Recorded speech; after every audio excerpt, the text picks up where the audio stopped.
My husband Dane looked me straight in the eye and said, "I'm done pretending, Emily. Lana is everything you're not. Successful, ambitious, perfect. I'm filing for divorce tomorrow." What he didn't know was that Lana's husband Henry had been watching them for months, collecting evidence and planning something that would destroy both their lives completely. 3 weeks later, they both lost everything, and I had a front row seat to watch it all unfold. Before we jump back in, tell us where you're tuning in from, and if this story touches you, make sure you're a subscriber, because tomorrow, I've saved something extra special for you. Tell us a duh. The words hung in the air like poison, seeping into every corner of our marble-floored kitchen. I stood there, gripping the granite countertop, my knuckles white against the cold surface, watching my husband of 8 years deliver what he clearly believed was his moment of triumph. Dane Ashford had always been methodical. Even in college, he planned everything down to the minute: his study schedule, his career trajectory, even how he proposed to me on that snowy December night 5 years ago. So when he walked into our kitchen that Tuesday evening, still wearing his expensive navy suit from his job at Morrison & Associates, I knew this wasn't a spontaneous decision. This was calculated. "Did you hear me, Emily?" His voice carried that same tone he used during client presentations, confident, unshakable, like he was delivering a business proposal rather than ending our marriage. I said, "I'm done." I heard him. Every syllable had landed like a physical blow, but I refused to give him the satisfaction of seeing me crumble. Instead, I studied his face, searching for any trace of the man I had fallen in love with during our sophomore year at Northwestern. The man who used to stay up all night when I had the flu, bringing me soup and terrible jokes. The man who cried when we thought we might not be able to have children. That man was gone. In his place stood someone who looked like Dane, but spoke like a stranger. "Lana Hench," I said quietly, testing the name that had been whispered around his office for months. I'd heard it from mutual friends, caught glimpses of her name in his phone notifications, felt the way he lit up whenever someone mentioned the new senior associate who had transferred from their Chicago branch. That's who this is about. His jaw tightened, but he didn't deny it. If anything, he seemed pleased that I'd figured it out. "She understands ambition," he said, straightening his tie, a nervous habit he'd never quite shaken. "She's driven, focused on success. She doesn't spend her days painting landscapes and calling it a career." The dig at my art stung, but not in the way he intended. I had built a modest but respectable business selling commissioned pieces to local galleries and private collectors. It wasn't corporate law, but it paid my bills and fulfilled something in me that his world of billable hours and partnership tracks never could. The fact that he saw my passion as a failure said more about him than it did about me. "How long?" I asked, my voice steady despite the storm building in my chest. "How long what?" "How long have you been sleeping with her?" For the first time since he'd walked into the kitchen, something flickered across his expression. Guilt, maybe, or just annoyance at being called out so directly. "It's not about sex, Emily. It's about compatibility. It's about being with someone who shares my goals, my vision for the future." He paused, running a hand through his perfectly styled brown hair. "Lana and I make sense together. We're both partners at the firm now. We understand each other's priorities." I almost laughed at the irony. Dane had made partner 6 months ago, the culmination of years of 70-hour weeks and sacrificed weekends. I had celebrated with him, thrown him a surprise party, believed that finally reaching his goal would mean more time for us. Instead, it had apparently meant more time with Lana. "What about her husband?" I asked, genuinely curious. I'd heard through the office gossip network that Lana was married to someone outside the legal world, though details were scarce. Dane's expression hardened. Henry Victor is an obstacle, but Lana is handling that situation. The casual way he dismissed another man's marriage, another family potentially being destroyed, sent a chill through me. This wasn't just about us anymore. There was another person out there, someone named Henry Victor, who was about to his world shattered, just like mine. I've already spoken to Richard Morrison about the situation, Dane continued, referring to the founding partner of their firm. He's supportive of our relationship. Lana and I are planning to head the new corporate acquisition division together. Of course, it wasn't enough to destroy our marriage. He was also positioning himself professionally with his new relationship. Everything about this was strategic, calculated for maximum benefit to Dane Ashford. I'll be staying at the Marriott downtown until I can find a suitable apartment, he said, pulling out his phone to check the time. Lana is helping me look at places this weekend. I'll send someone for my things tomorrow. The matter-of-fact way he was dismantling our life was almost impressive in its coldness. No emotion, no regret, just logistics. He had already moved on mentally, probably weeks or months ago. I was just the final item on his checklist. The house is in both our names, I said quietly. My lawyer will be in touch about the property division. Given that my income primarily funded the mortgage and renovations, I think we can reach a reasonable arrangement. Even now, he was negotiating. Even in the moment of destroying our marriage, he was thinking about assets and leverage. I watched him check his phone again, probably texting Lana about how the conversation was going.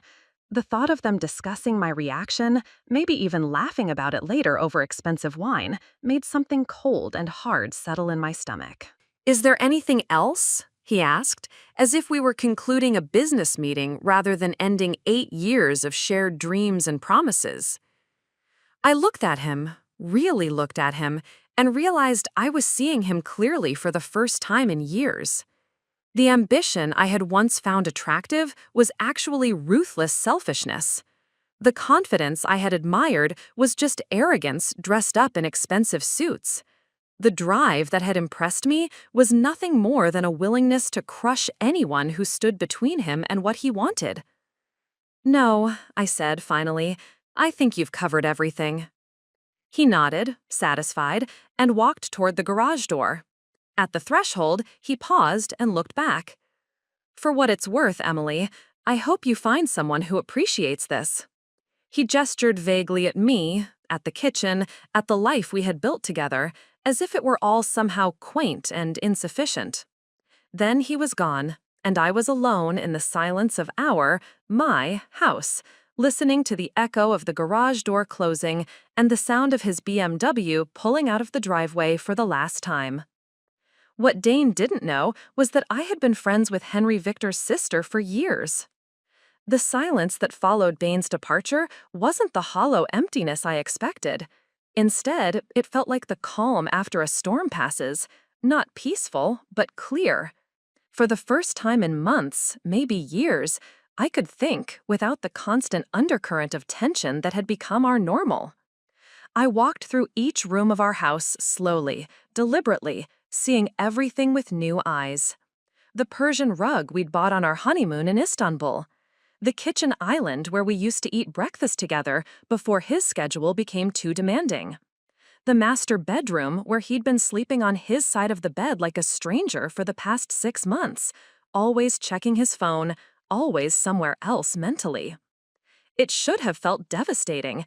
8 years of marriage gone with the efficiency of a corporate termination.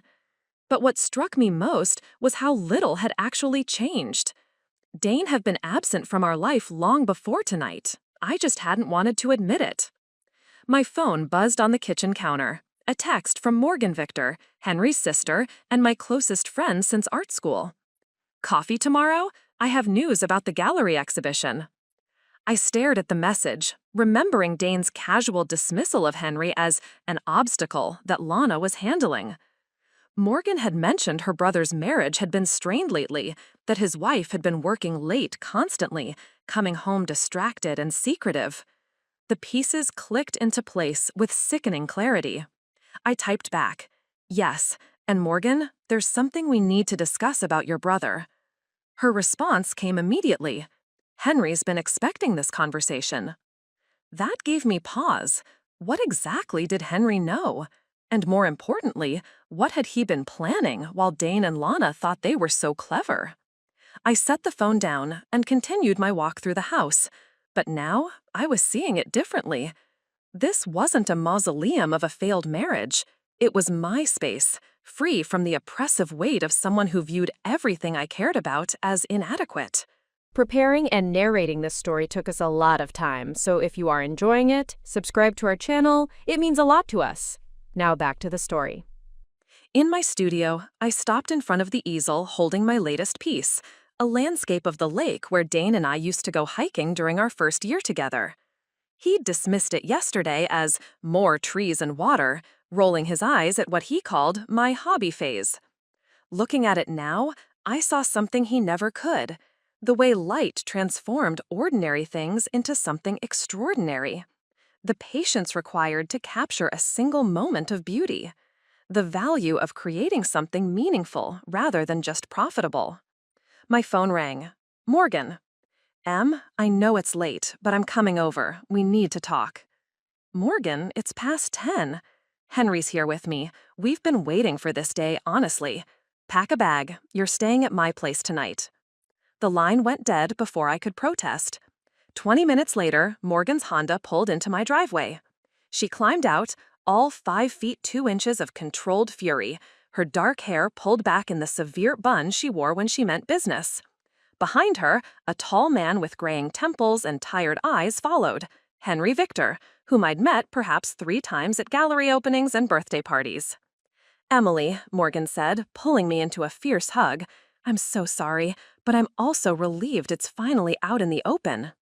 Henry stepped forward, his expression carefully neutral, but his jaw tight.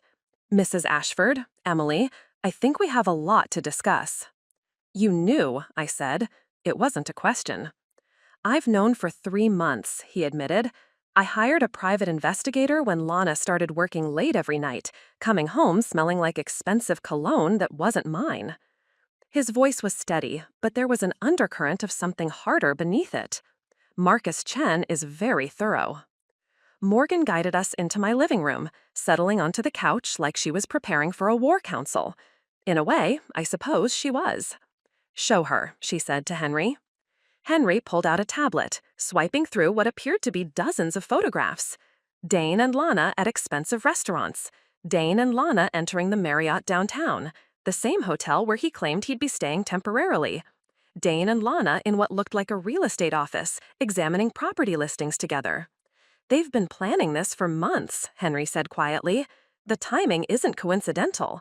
Dane made partner, Lana got promoted to senior associate, and suddenly they're positioning themselves as the firm's new power couple.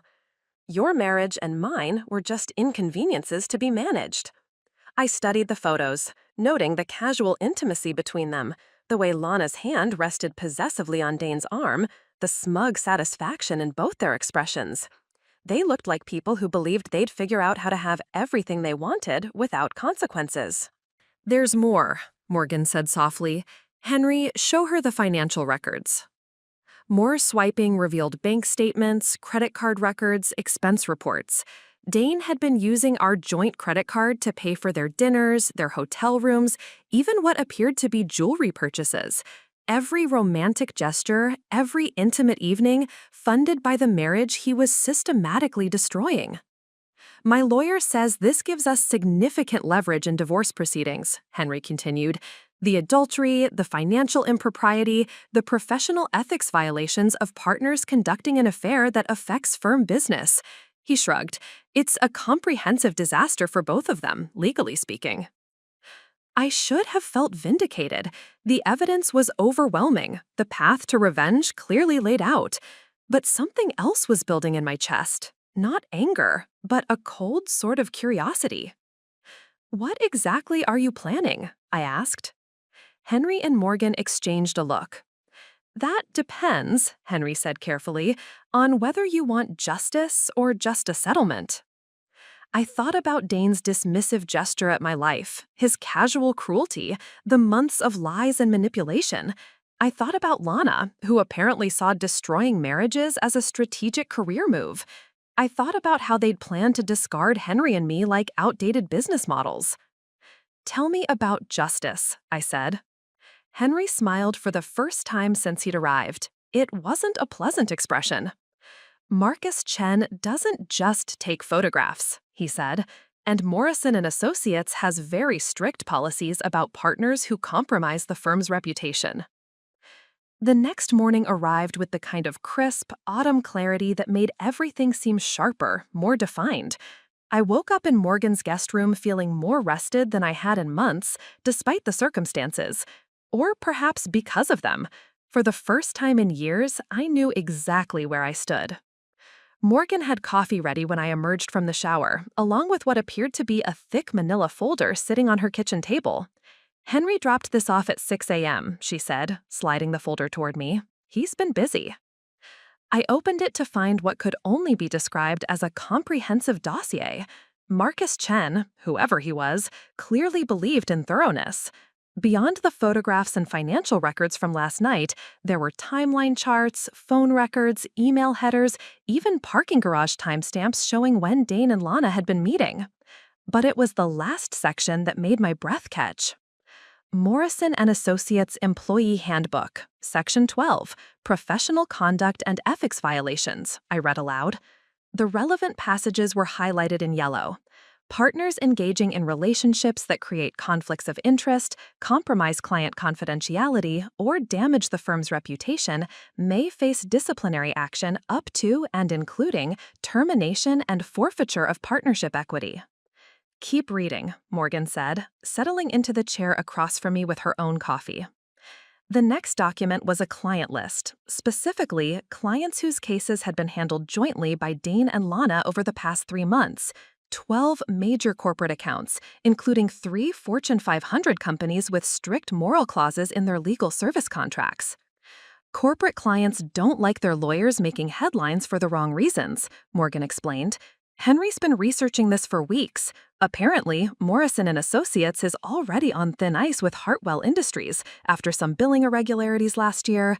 One scandal involving partners could cost them their biggest accounts. My phone buzzed. A text from an unknown number.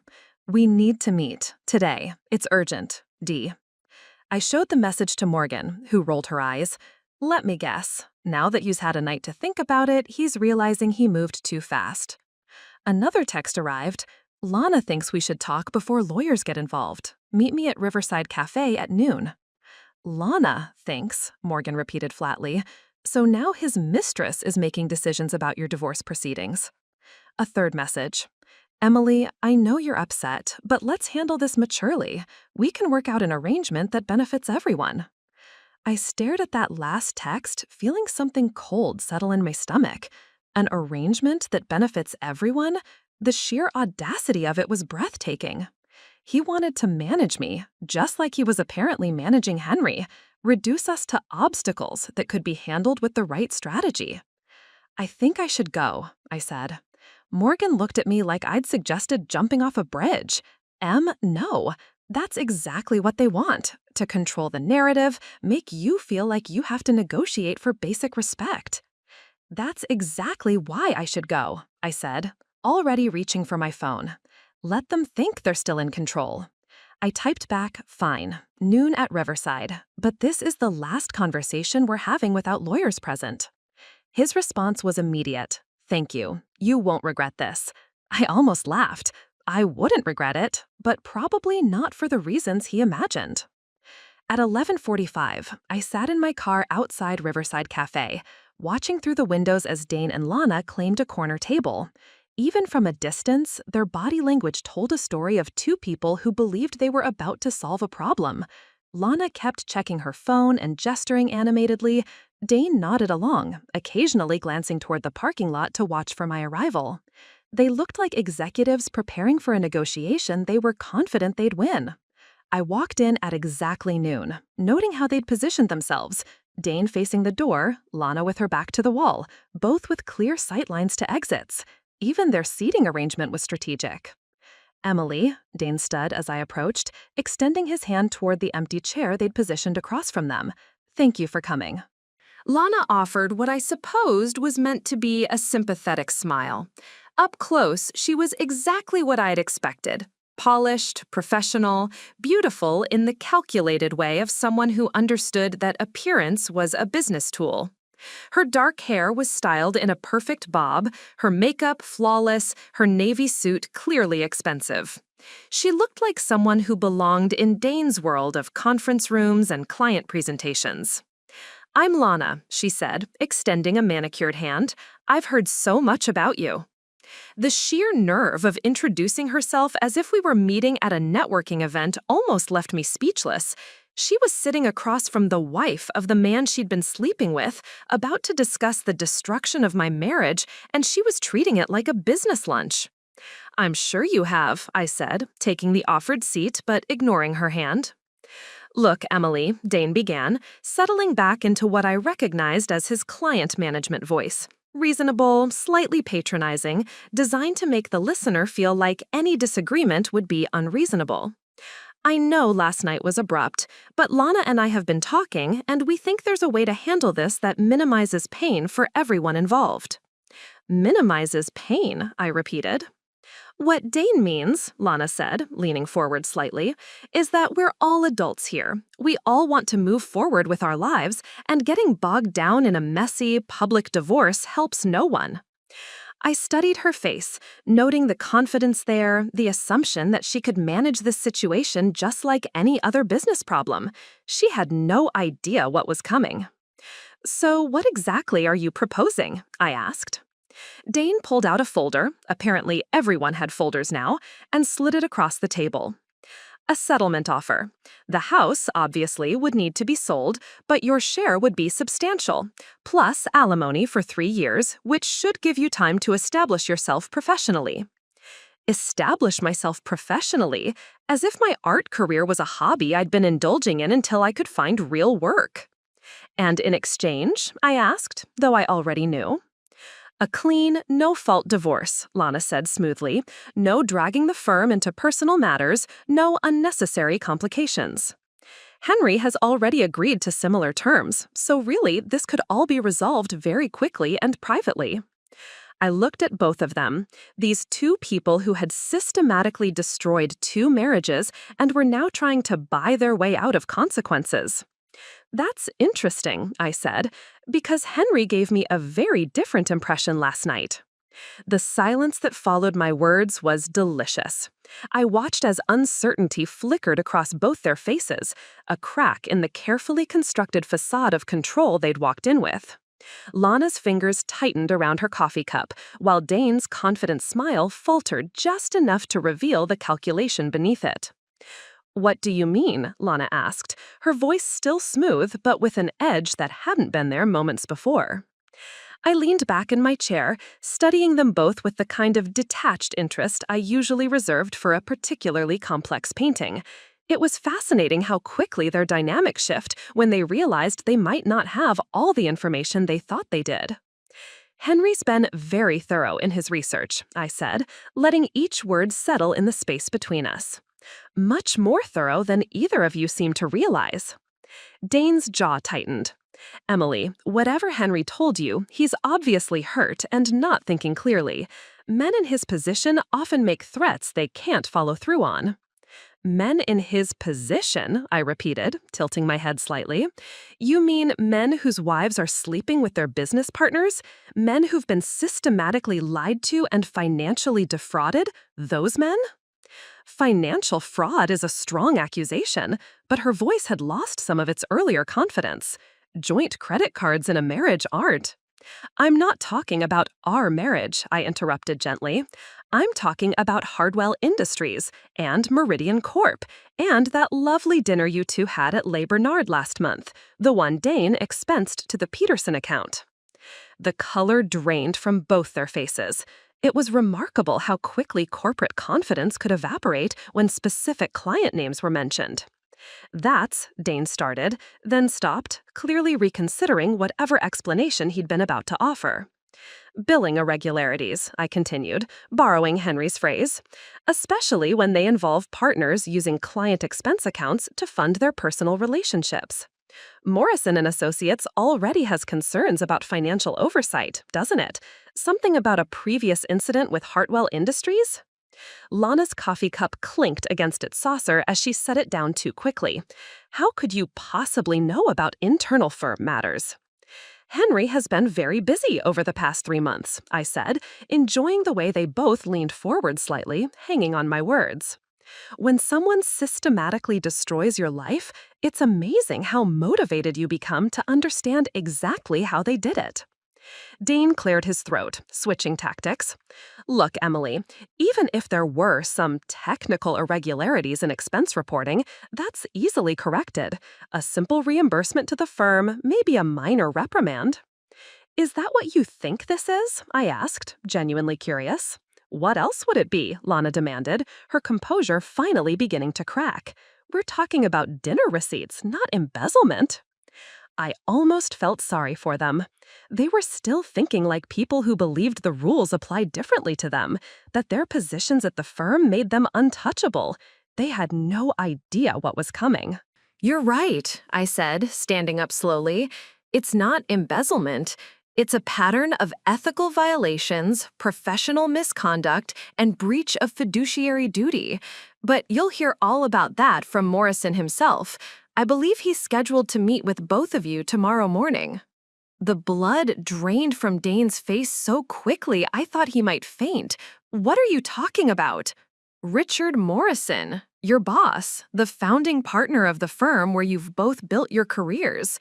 I gathered my purse, taking my time.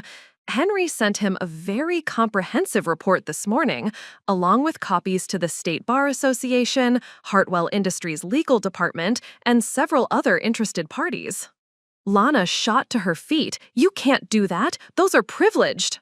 Attorney-client privilege doesn't cover billing fraud, I said pleasantly, and it certainly doesn't cover using client accounts to fund personal relationships that violate firm policy. Emily, wait. Dane's voice cracked slightly. Let's talk about this rationally. Whatever Henry thinks he knows. He doesn't think he knows anything, I interrupted. He knows exactly what you've both been doing. The question is whether you understand what you've done. I started walking toward the exit, then paused and turned back. Both of them were staring at me with expressions I'd never seen before. Raw panic mixed with the dawning realization that they were no longer in control of the situation. Oh, and Lana?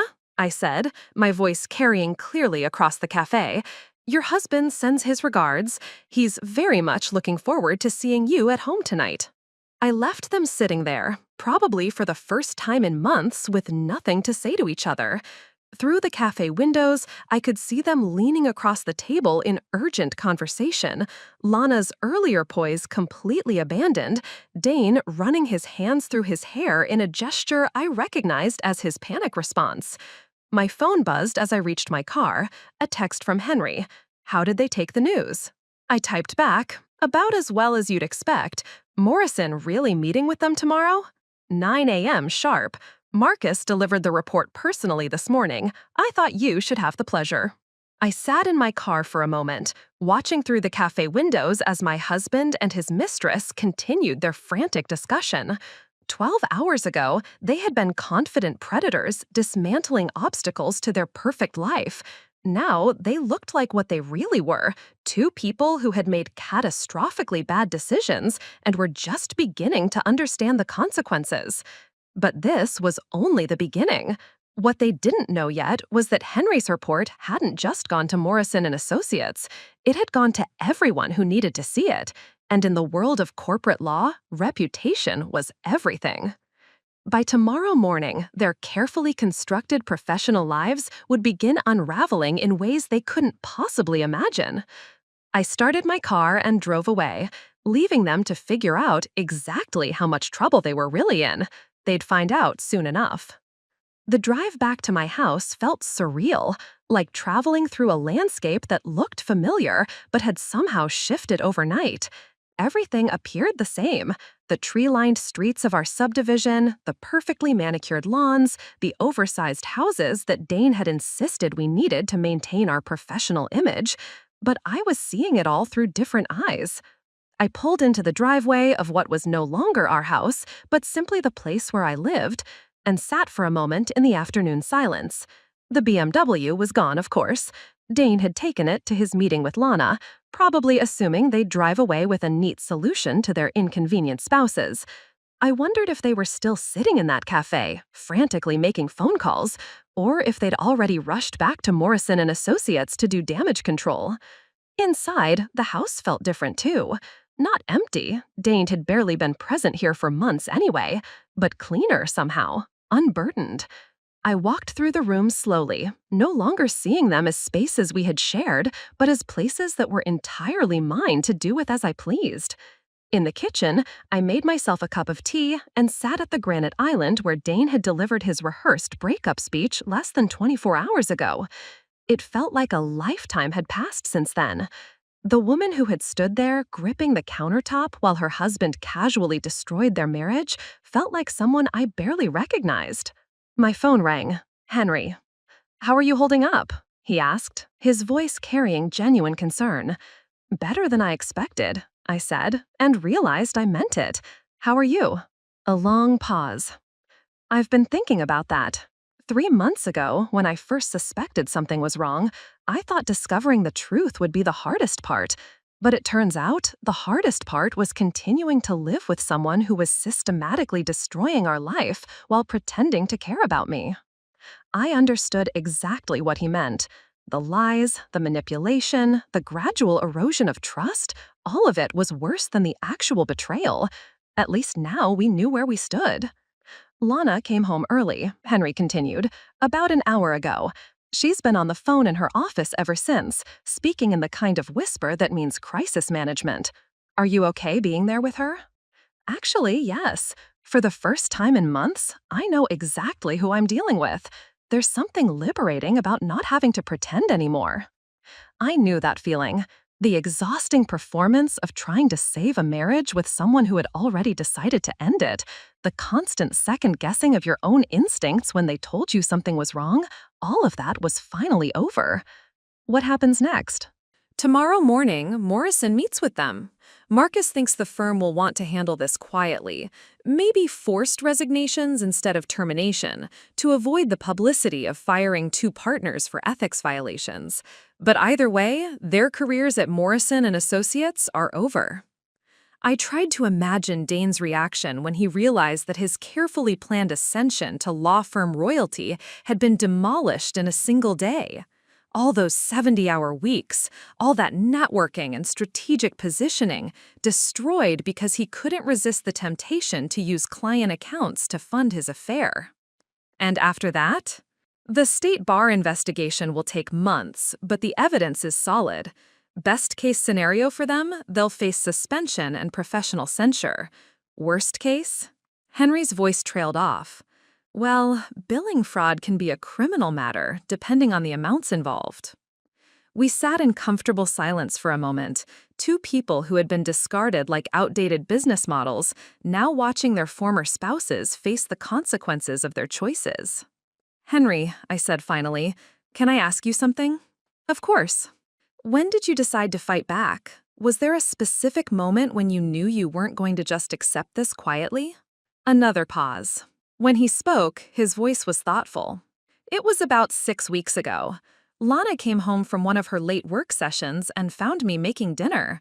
She looked at me, standing there in our kitchen, cooking for both of us like I had every night for 12 years, and she actually seemed annoyed, like my continued existence in her life was an inconvenience she was tired of managing."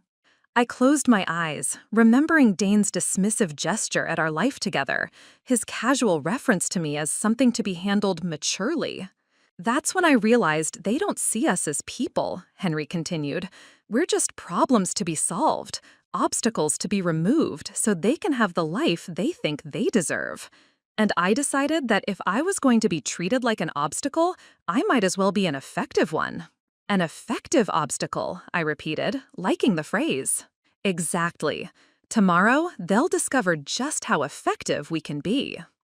After we hung up, I sat in my kitchen for a long time, watching the afternoon light shift across the granite countertops that Dane had chosen because they looked executive.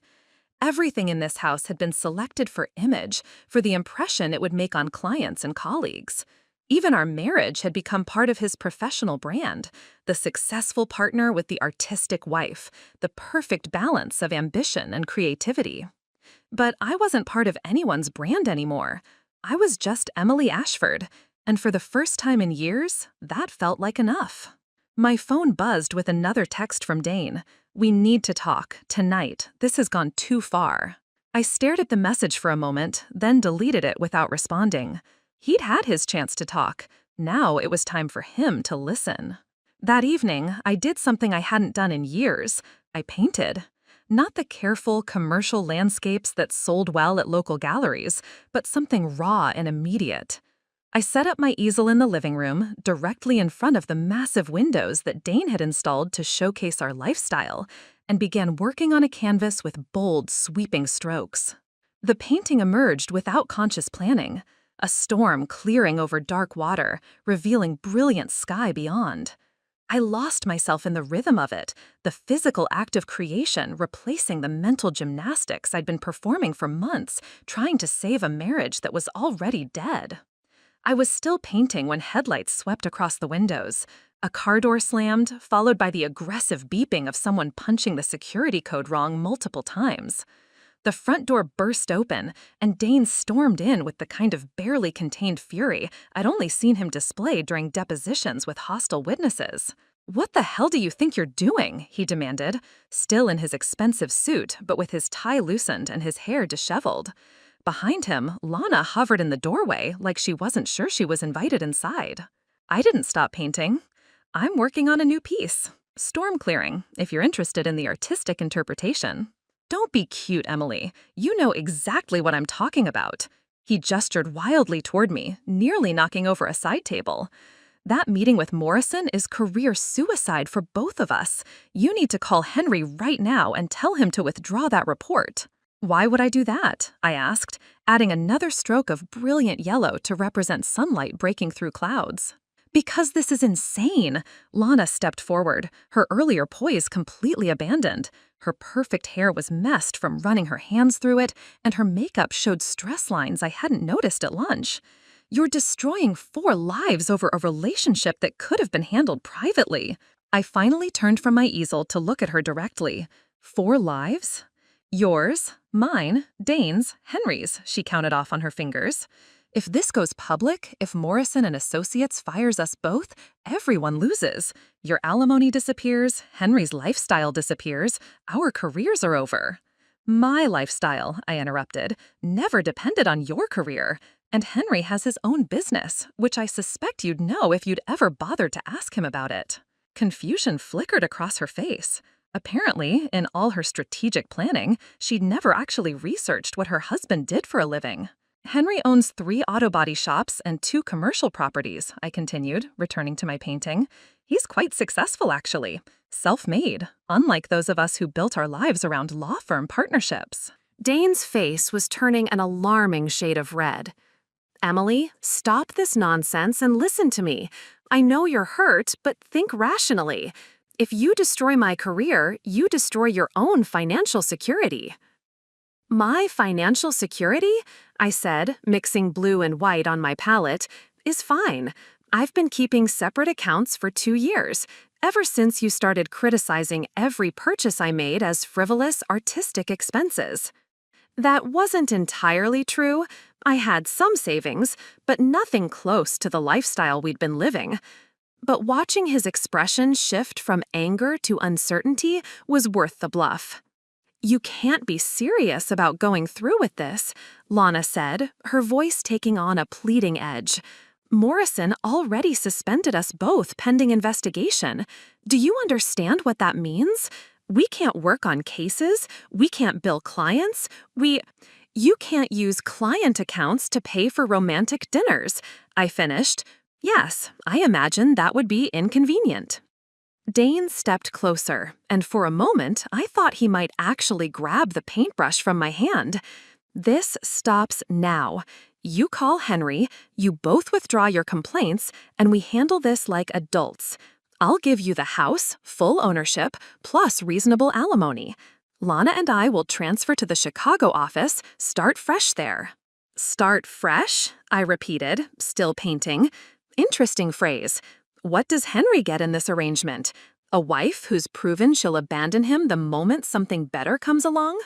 "Henry gets to avoid a public scandal," Lana snapped, "just like you do.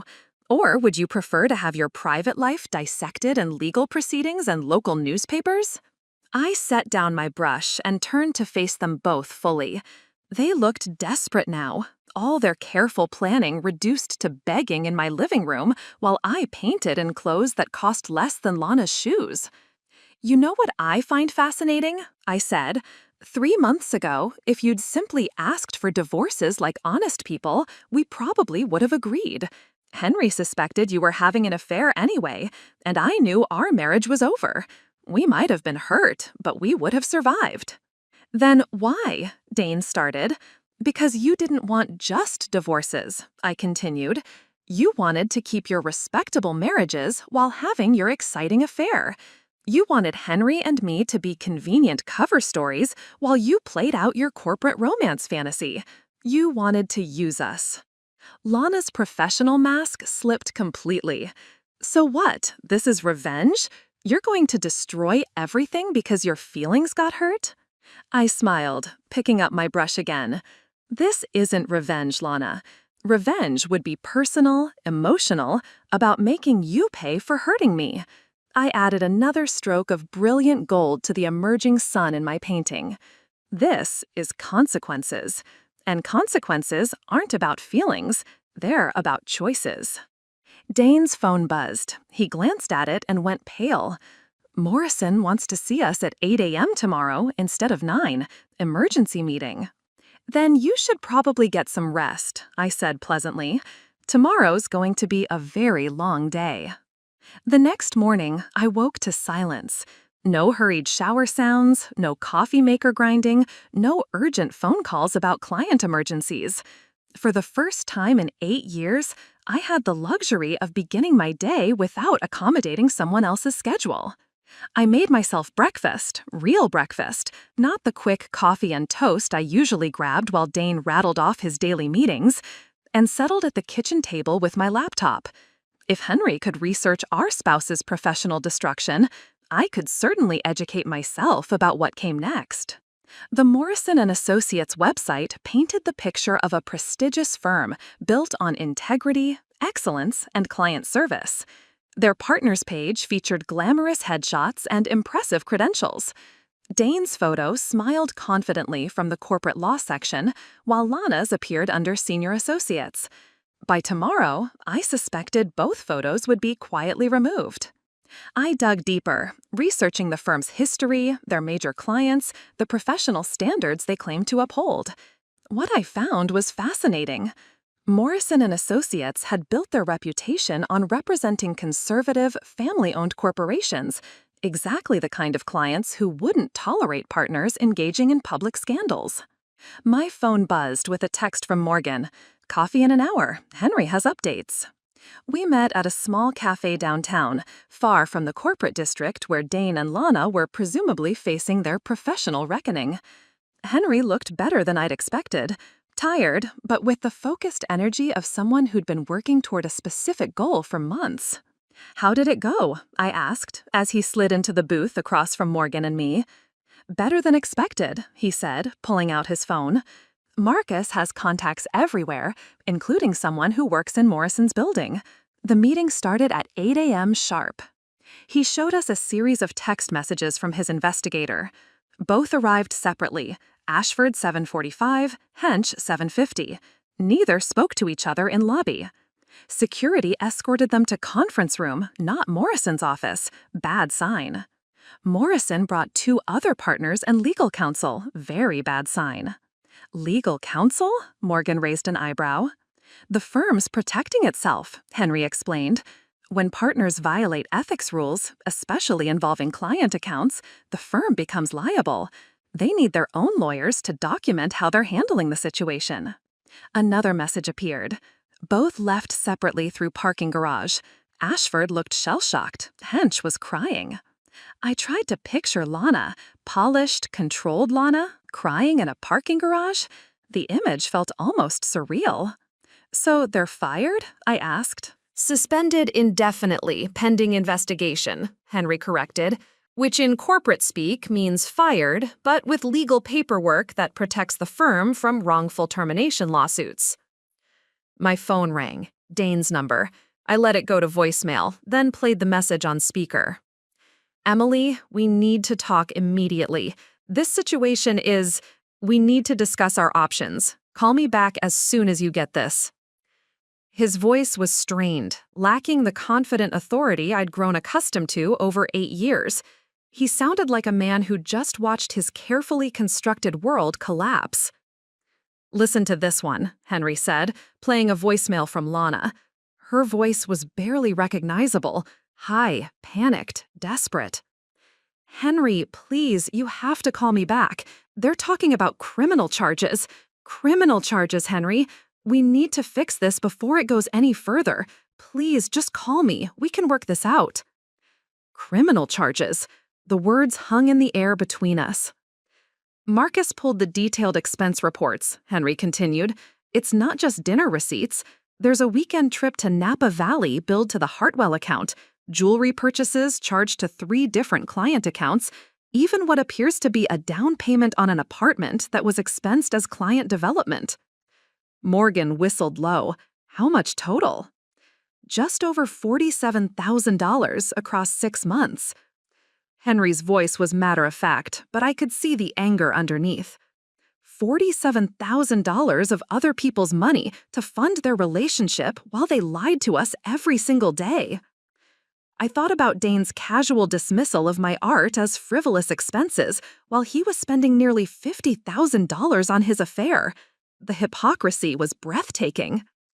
What happens next? I asked. The State Bar Association opens their investigation tomorrow. Morrison and Associates will cooperate fully, they have to protect their reputation. And Marcus thinks the district attorney's office might get involved if the amounts are high enough. District attorney, I repeated. White-collar crime unit. Billing fraud involving client accounts crosses into criminal territory when the amounts are this substantial. Henry's phone buzzed with another message, especially when it involves attorneys who should know better. He read the new text aloud. Both back at firm, cleaning out offices under security supervision. Word is spreading fast. I imagined Dane packing his diplomas and awards while security guards watched, his colleagues whispering in hallways about what he'd done. The professional reputation he'd spent 15 years building, destroyed in a single morning. There's something else, Henry said quietly. Marcus discovered they were planning to leave Morrison and Associates anyway. They had interviews scheduled with firms in Chicago and San Francisco. This whole thing, the affair, the financial impropriety, it was their exit strategy. Exit strategy? Morgan asked. They were going to cash out their partnership equity, take high-paying positions elsewhere, and start fresh in a new city, away from us, away from any consequences. Henry's jaw tightened. We weren't just obstacles to their relationship, we were obstacles to their entire life plan. The depth of their betrayal was staggering. They hadn't just destroyed our marriages, they'd been systematically planning to abandon everything and everyone in their current lives, including the firm that had made their careers possible. Well, I said finally, I suppose they're still getting their fresh start, just not the kind they planned. Henry smiled grimly. Marcus estimates they'll be unemployable at any major firm by the end of the week. Word travels fast in legal circles, especially when it involves ethics violations. My phone buzzed again, another call from Dane. I declined it and looked at my 2 allies, Henry, who'd spent months carefully documenting every detail of our spouse's betrayal, and Morgan, who'd supported us both through this revelation.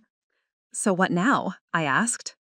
Now, Henry said, we wait and watch while they discover exactly what consequences look like. By afternoon, the full scope of Dane and Lana's situation was becoming clear. Marcus Chen had outdone himself. His network of contacts throughout the legal community was providing real-time updates on how quickly word was spreading about Morrison and Associates' ethics situation. I was back at my easel, adding details to yesterday's storm painting when Henry called with the most significant update yet. The Hartwell Industries legal department received copies of all the fraudulent billing this morning, he said without preamble. Their general counsel is furious. Apparently, they've been questioning some of Morrison's charges for months, and this confirms their suspicions about the firm's billing practices. I set down my brush. What does that mean? It means Hartwell is pulling their account, effective immediately, and they're considering whether to pursue their own criminal complaint for fraud. The magnitude hit me immediately. Hartwell Industries wasn't just any client. They were Morrison & Associates' largest account, responsible for nearly 30% of the firm's annual revenue. Losing them wouldn't just hurt the firm, it would devastate it. How many people work at Morrison & Associates? I asked. About 60 attorneys, plus staff. Marcus estimates they'll have to let go at least 20 people to absorb the loss of the Hartwell account. 20 families whose livelihoods would be affected because Dane and Lana couldn't keep their hands out of client expense accounts. The ripple effects of their selfishness were expanding far beyond what any of us had imagined. My phone rang. Dane again. This time I answered. "Emily, thank God." His voice was breathless, desperate. "We need to meet, right now. I'll explain everything." "There's nothing to explain," I said calmly. "I understand the situation perfectly." No, you don't. This is bigger than us now. Morrison is talking about suing us for restitution. Hartwell is threatening criminal charges. The state bar wants to interview me tomorrow. His words tumbled over each other. If this goes public, if criminal charges are filed, it destroys everything. Not just my career, yours too. Your reputation, your art business, everything. My art business, I repeated slowly, has nothing to do with your billing fraud. People will talk, Emily. In a community this size, scandals spread. Clients won't want to buy from the ex-wife of a disgraced attorney. You'll be guilt by association. I almost laughed. Even facing professional and potentially criminal ruin, he was still trying to manipulate me with fear. Dane, let me explain something to you. My clients buy my paintings because they're beautiful, not because I'm married to a lawyer. In fact, I suspect some of them will find me more interesting as the ex-wife of a disgraced attorney than they ever did as the wife of a successful one. "This isn't a joke," he shouted, his composure finally cracking completely. "They're talking about felony charges. Do you understand what that means? Prison time, Emily. Actual prison." For the first time since this began, I felt something other than cold satisfaction. Not sympathy for him, that ship had sailed, but recognition of how thoroughly he'd destroyed himself. "How much did you steal, Dane?" "It wasn't stealing, it was expense account irregularities." "How much?" A long pause. "The total they're claiming is just over $47,000, but that includes interest and penalties they're calculating." $47,000. I let the number hang in the air. "To pay for your affair with Lana while lying to me every single day for 6 months. Emily, please, I know I made mistakes, but—" "Mistakes?" I interrupted. "You think this was mistakes?" "What would you call it?" "Choices," I said quietly. "You chose to have an affair. You chose to use client money to fund it. You chose to lie to me, to Henry, to your partners, to your clients. Every single day for months, you made the choice to continue." "I can fix this," he said desperately. "I can pay back every penny. We can work out a settlement with Morrison. I can—" "With what money?" I asked. "You're unemployed, Dane. Unemployable. Who's going to loan money to a disbarred attorney facing felony fraud charges?" The silence on the other end told me he hadn't thought that far ahead. In all his strategic planning, he'd never considered what happened if he got caught. "Lana has some savings," he said finally, his voice small. "Lana's in the same situation you are, and something tells me her loyalty to you might not survive financial ruin and criminal charges." As if summoned by our conversation, call waiting beeped. Lana's number. "Actually, Dane, why don't you ask her yourself? She's calling right now." I clicked over. "Hello, Lana." "Emily, please, you have to help us. No preamble, no pretense, just raw panic. They're saying we might go to prison. Prison, Emily, for expense account mistakes." "I keep hearing about these mistakes," I said. "Funny how they always involved luxury restaurants and jewelry stores." "We can pay it back, every penny, with interest. Henry has money, you could loan us." "You want me to ask Henry to loan you money to pay back what you stole while you were destroying his marriage?" It's not about what we want anymore, she said, her voice breaking. It's about survival. If criminal charges are filed, we lose everything. Our licenses, our careers, our freedom. Your freedom was never in question, I said. You could have asked for divorces like honest people. You chose deception and fraud instead. You don't understand the pressure we were under, the firm, the expectations, the stress of hiding our relationship. The stress of hiding, I repeated. You mean the stress of lying. Please, she whispered, I'm begging you. Call the prosecutors, tell them we'll make full restitution, ask them not to file charges. You and Henry are the victims here. They'll listen to you. I looked at my painting, the storm clouds parting to reveal brilliant sunshine. The metaphor wasn't lost on me. Lana, I want you to understand something very clearly. You and Dane created this situation. Every choice that led to this moment was yours. And now you get to live with the consequences of those choices. But if you I'm not going to save you from yourselves, I said. That's not my job anymore. I hung up and immediately called Henry. They're panicking, I told him, both of them. Dane's talking about prison time, Lana's begging us to intervene with prosecutors. Good, Henry said simply, because Marcus just found out there's more. They weren't just stealing from client accounts, they were skimming from the firm's charitable foundation. The blood drained from my face. How much more? Another $15,000 for a weekend trip to Martha's Vineyard that was supposedly a legal education conference. Over $60,000. My husband and his mistress had stolen over $60,000 to fund their affair. Henry, I said slowly, I think we're about to watch them destroy each other. The self-destruction began faster than either Henry or I had anticipated. By the next morning, Marcus Chen was forwarding us text message screenshots that painted a picture of two peoples whose alliance was crumbling under pressure. The first crack appeared around midnight. Marcus had somehow obtained access to their communication. Legally, he assured us, through sources he couldn't name. The messages told a story of blame, desperation, and rapidly dissolving loyalty. Lana to Dane, 12:17 a.m. This is your fault. You said the expense accounts were fine, but everyone did it. Dane to Lana, 12:23 a.m. My fault? You're the one who insisted on Martha's Vineyard. I wanted to keep it simple. Lana, 12:24 a.m. Simple?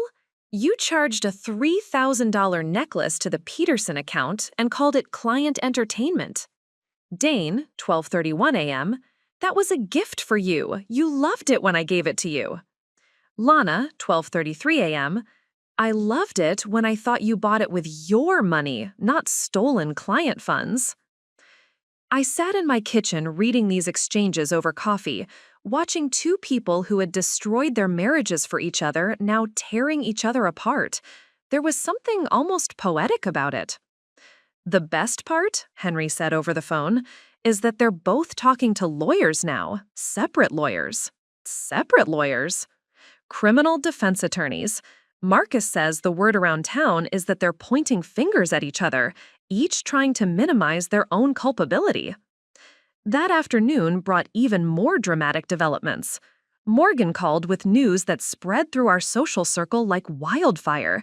Dane had been seen at his bank, apparently trying to liquidate assets. The effort had been unsuccessful. Most of their joint accounts had been frozen pending the investigation. He looked terrible, Morgan reported. Sarah from the gallery saw him at First National. She said he was arguing with the bank manager about accessing his safety deposit box. What's in the safety deposit box? Nobody knows, but the bank won't let him access it without a court order. Apparently, the FBI issued a preservation notice on all their assets yesterday. FBI. The letters sent a chill through me, even though I knew I had nothing to fear. Dane's world was expanding from professional embarrassment to federal investigation. My phone buzzed with a text from an unknown number. This is Lana's attorney. We need to speak regarding your husband's criminal exposure. Can you meet today? I showed the message to Henry when he arrived at my house an hour later. Don't respond, he advised immediately. They're fishing for information, trying to see if you know anything that could help their case against Dane. Their case against Dane? Marcus heard from his courthouse contacts that Lana's lawyer is negotiating a plea agreement. She's offering to testify against Dane in exchange for reduced charges. The irony was breathtaking. 6 months ago, these two had been planning their perfect life together. Now, Lana was preparing to throw Dane under the bus to save herself.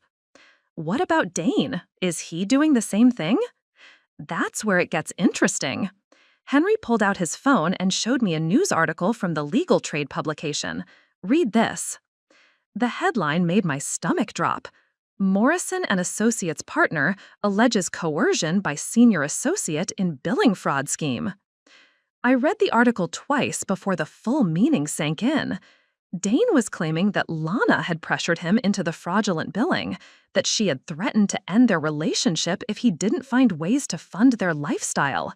He was painting himself as the victim of a manipulative woman who had led him astray. He's really going to try to blame her for everything? Looks like it.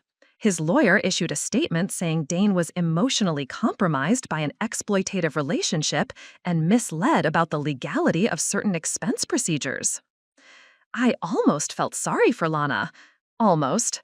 She had destroyed her marriage and helped destroy mine.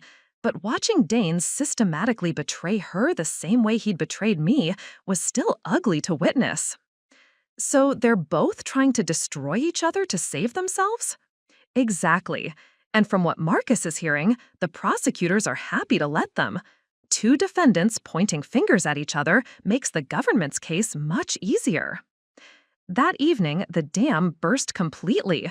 Morgan forwarded me a screenshot from a mutual friend who had witnessed an epic confrontation at the downtown Starbucks where Dane and Lana apparently met to coordinate their legal strategy.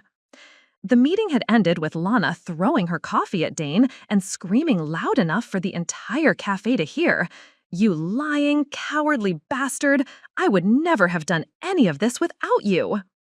Dane's response, according to witnesses, was to calmly wipe coffee off his shirt and say, "Then you should have thought of that before you demanded I prove my love with expensive gifts." By the time security arrived, they were both gone, but not before providing entertainment for dozens of downtown professionals who had undoubtedly spread the story throughout the business community within hours. "This is better than reality TV," Morgan commented when she called to discuss the incident. "It's tragic," I said, though I had to admit there was a certain satisfaction in watching 2 people who had been so confident in their cleverness now publicly humiliating themselves. Tragic for who? They chose this path. They chose deception, theft, betrayal, and now they're choosing to destroy each other rather than take responsibility. She was right. Every step of this disaster had been their choice. The affair, the theft, the lies, and now the mutual destruction. All of it stemmed from their original decision that what they wanted mattered more than the people they were hurting. Henry called that night with the final piece of news that confirmed how completely their alliance had shattered. Lana moved out of their hotel suite, he reported. She's staying with her sister now. And Marcus says Dane tried to access her laptop, probably looking for evidence he could use against her. Did he find anything? That's the beautiful part. She had already given the laptop to her lawyer. But the attempt to access it is being reported to the prosecutors as potential evidence tampering. I hung up and sat in my quiet house, surrounded by the peace that had replaced the constant tension of living with someone who was systematically betraying me. Outside, life continued normally. Neighbors walking dogs, teenagers skateboarding, families enjoying the evening air. Inside my house, I was learning what justice actually looked like. Not the dramatic courtroom victory I might have imagined, but something quieter and more complete. Watching 2 people destroy themselves and each other through their own choices, while I remained safely outside the blast radius they had created. Tomorrow, I knew, would bring more revelations, more consequences, more evidence of how thoroughly Dane and Lana had miscalculated the cost of their actions. I returned to my easel and added more gold to the sunshine breaking through the storm clouds in my painting. The metaphor was becoming more literal by the day. The financial reckoning arrived with the brutal efficiency that only the legal system can deliver.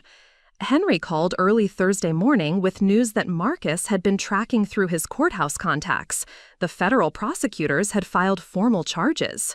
Wire fraud, mail fraud, and conspiracy, Henry reported. Both of them. The indictments were unsealed an hour ago. I set down my coffee, feeling the weight of those words. Whatever else happened, Dane and Lana were now officially federal defendants. Their names would be in court records, newspaper databases, and background checks for the rest of their lives. What does that mean in practical terms? It means they're both looking at potential prison sentences of up to 20 years, though Marcus thinks they'll probably plea bargain down to much less. More immediately, it means they're both effectively unemployable in any legal capacity. 20 years. Even with plea bargains, even with cooperation and restitution, their careers were over. The law licenses they had spent years earning, the partnerships they had worked decades to achieve, the professional reputations they had carefully cultivated, all of it gone. There's more, Henry continued. The State Bar Association issued emergency suspension orders this morning. Effective immediately, neither of them can practice law anywhere in the state pending resolution of the criminal charges. I thought about Dane's expensive law school diplomas hanging in his home office, the bar admission certificate he'd been so proud of, the partnership plaque from Morrison & Associates that had represented the pinnacle of his career ambitions. All of it reduced to expensive wallpaper. But the personal destruction was only part of the story. By midday, the professional consequences were rippling outward in ways that made my stomach turn. Morgan called with an update that put the broader damage into perspective. Morrison & Associates just announced they're laying off 32 people, she said without preamble. 32 families losing their jobs because of what Dane and Lana did. The number hit me like a physical blow. Secretaries, paralegals, junior attorneys, support staff, people who had nothing to do with the billing fraud but who were paying the price for it anyway. How can 32 people lose their jobs over this? It's not just the money they stole, Morgan explained. It's the clients leaving. Hartwell Industries was just the beginning. 3 more major accounts have terminated their relationships with Morrison, citing concerns about financial oversight and ethical standards. 3 more? Marcus says it's going to get worse. Corporate clients don't want to be associated with a firm that made headlines for billing fraud. Even the clients who aren't terminating immediately are demanding fee reductions and enhanced oversight. I found myself thinking about people I'd never met, the receptionist who might lose her health insurance, the paralegal who might not be able to make his mortgage payment, the associate who had just started building his career, all of them casualties of Dane and Lana's selfish choices. There's something else, Morgan continued. The charity foundation they stole from, it's a children's cancer research fund.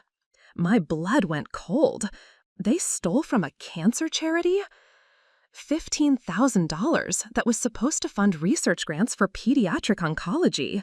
The foundation's board is meeting tomorrow to decide whether to file their own criminal complaint. I had to sit down. Even knowing everything I knew about Dane's capacity for selfishness, this felt like a new low. Stealing client funds was criminal, but stealing from children with cancer felt like something darker entirely. My phone buzzed with yet another call from Dane. I answered this time, curious to hear how he would try to spin federal fraud charges and charity theft. "Emily, please, you have to listen to me." His voice was barely recognizable, hoarse, desperate, stripped of any pretense of control. They're trying to make me the scapegoat for everything. Lana's lawyer is painting me as the mastermind while she was just following orders. Were you the mastermind? It wasn't like that. We were both involved. We both made decisions together. But now she's claiming I pressured her, that she was afraid to refuse when I suggested using client accounts. Did you pressure her? A long pause.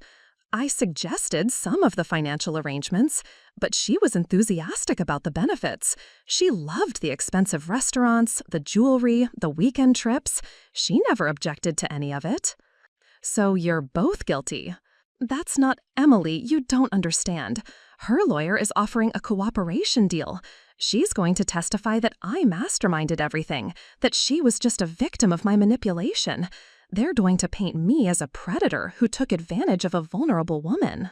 The irony was almost too much to bear. Lana Hench, ambitious, calculating, ruthless Lana, being painted as a vulnerable victim. But criminal defense was about strategy, not truth, and apparently her strategy was to sacrifice Dane completely. "What do you want from me, Dane?" "I need you to tell them the truth about her, about how aggressive she was in pursuing our relationship, how she pushed for the expensive lifestyle. You saw how she behaved at that cafe. She's not some innocent victim."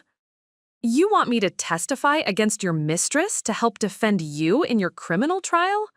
"I want you to tell the truth. She's not the person she's pretending to be. She's calculating, manipulative." "She's exactly the person you chose over me," I interrupted. "The person you destroyed our marriage for. And now you want me to help you destroy her too?" Silence on the other end. "Dane, let me explain something to you very clearly. What happens between you and Lana in court is not my problem. You two can tear each other apart all you want, but I'm not going to be part of it." "But if you don't help, if you let her paint me as the mastermind, then you'll face the consequences of your own actions, just like she will, just like everyone does eventually." I hung up and immediately called Henry to warn him that he might receive a similar request. "Already got it," he said grimly. "Lana's lawyer called an hour ago. They want me to provide character testimony about how controlling and manipulative Dane was, how Lana was just trying to please him." "Are you going to do it?" "Absolutely not. Let them destroy each other without our help." That evening, Marcus sent us the final piece of information that completed the picture of their professional annihilation. Both Morrison and Associates and the 3 departing clients had filed civil lawsuits seeking restitution and damages. The total exposure was approaching $500,000, money that neither Dane nor Lana had, especially since their assets were frozen. "They're going to be financially ruined even if they avoid prison," Henry observed. "Bankruptcy, damaged credit, civil judgments that will follow them for decades." I thought about the house Dane and I had shared, the one he'd assumed he could claim in a divorce settlement. Now it would probably be sold to pay legal fees and restitution. The life he'd planned with Lana, the one that was supposed to be so much better than what we'd had become a nightmare of courtrooms and debt collectors. "Henry," I said quietly, "I think they're getting exactly what they deserve." "No," he replied, "they're getting exactly what they chose." The evidence kept mounting with the relentless precision of an avalanche. Marcus Chen's investigation had evolved from documenting an affair to building what federal prosecutors were calling one of the most comprehensive white-collar cases of the year. Every day brought new discoveries that painted an increasingly damning picture of systematic fraud and deception. Friday morning brought a development that left me speechless. Henry arrived at my house with a thick folder and the grim expression of someone who'd seen too much. "Marcus obtained their complete email records through legal discovery," he said, settling into my kitchen chair. "Emily, you need to see this, but I warn you, it's going to be painful." He opened the folder to reveal printed emails dating back 8 months. The subject lines alone told a story: expense strategies, client account protocols, managing our situation. I read the first email, dated 3 weeks after Dane and I had celebrated our anniversary with a quiet dinner at home. While I had been planning a surprise weekend getaway for his birthday, he had been writing to Lana about maximizing our entertainment budget through creative billing approaches. "The Peterson account has significant monthly allowances for client development activities," Dane had written. "As long as we're strategic about documentation, we can easily justify $2 to $3K monthly in relationship-building expenses." Lana's response was equally calculated. "I researched the guidelines. Corporate entertainment can include fostering professional relationships that benefit client interests.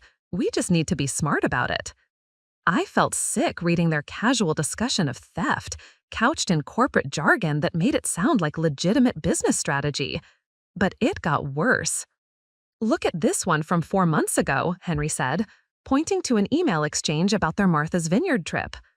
"Lana, the charity foundation has educational conference funding available, $15K allocated for professional development in corporate law." Dane, "Perfect. I'll register us for that Harvard symposium. It's the same weekend we plan to go anyway. 2 birds, 1 stone."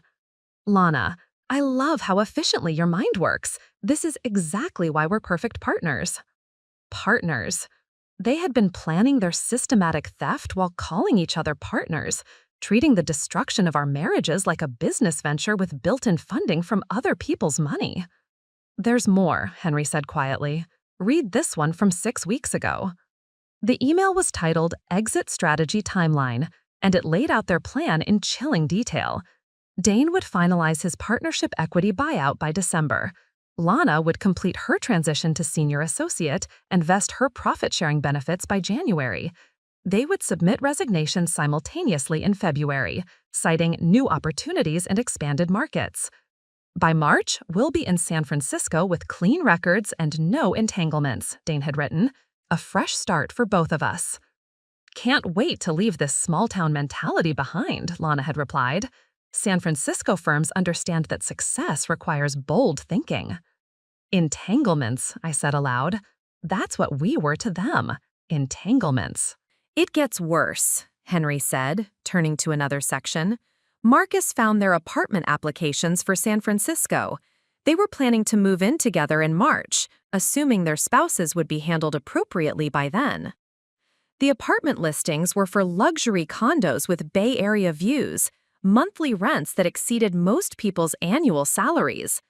They had budgeted for this lifestyle using money they planned to steal from clients and the charity foundation, combined with equity they were earning while systematically betraying their employer's trust.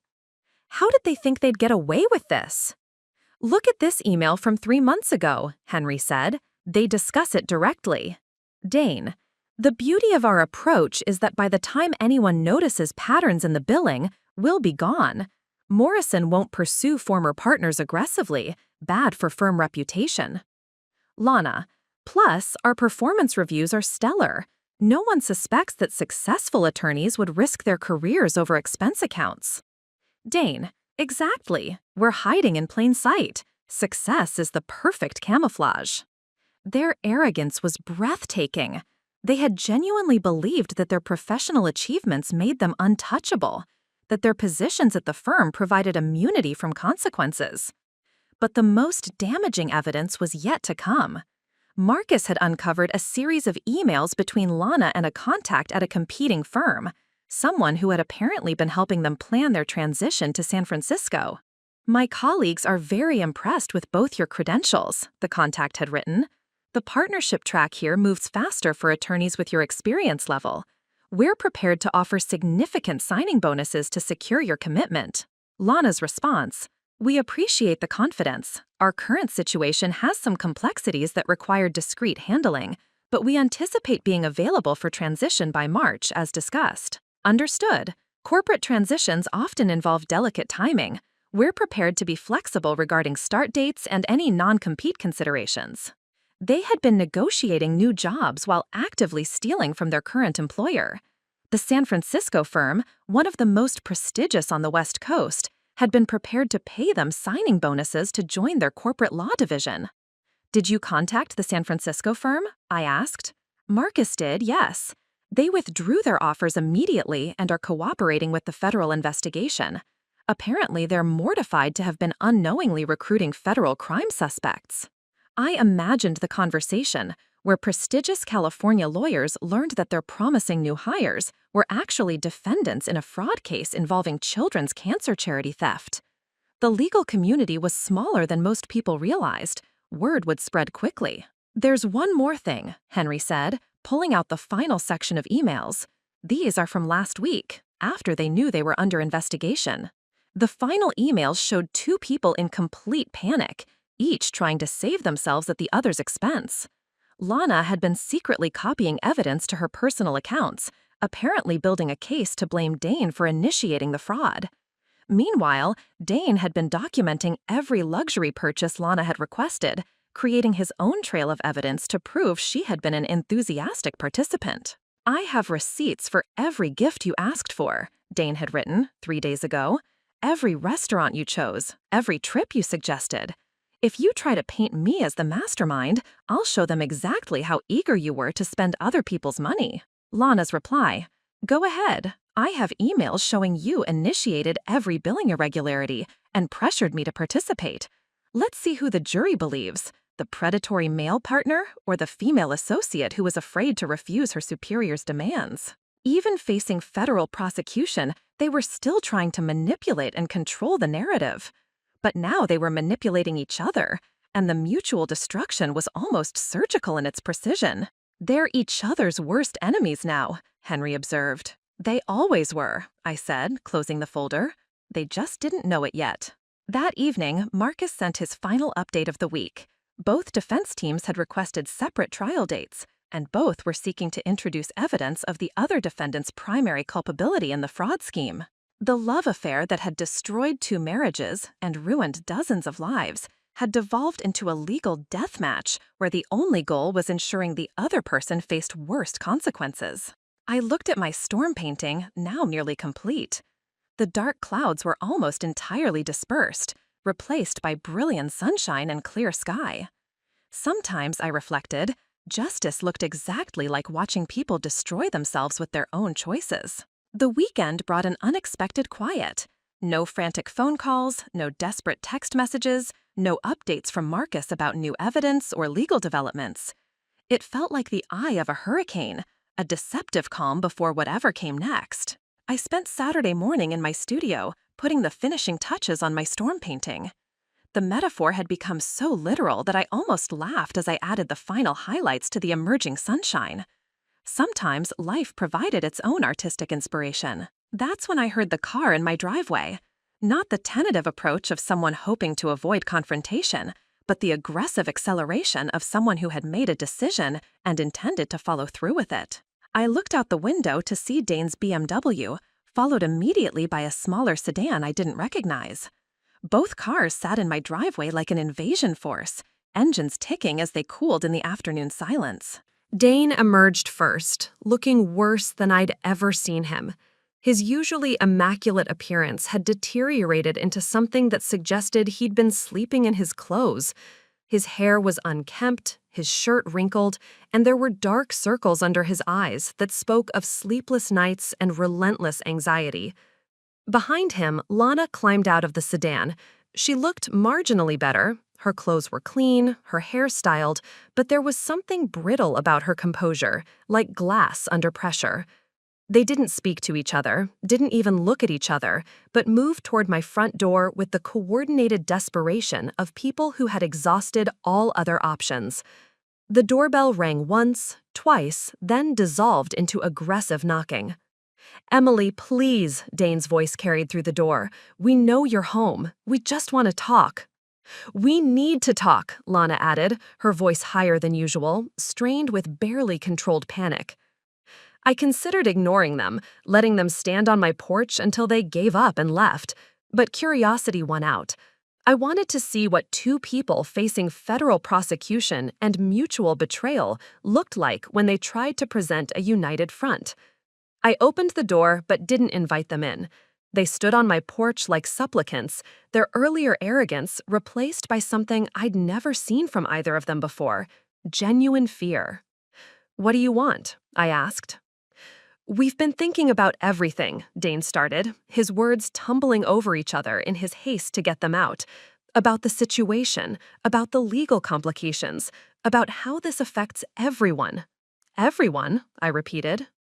"You, Henry, the firm, the employees who are losing their jobs," Lana added quickly. "We never intended for innocent people to get hurt." I almost laughed.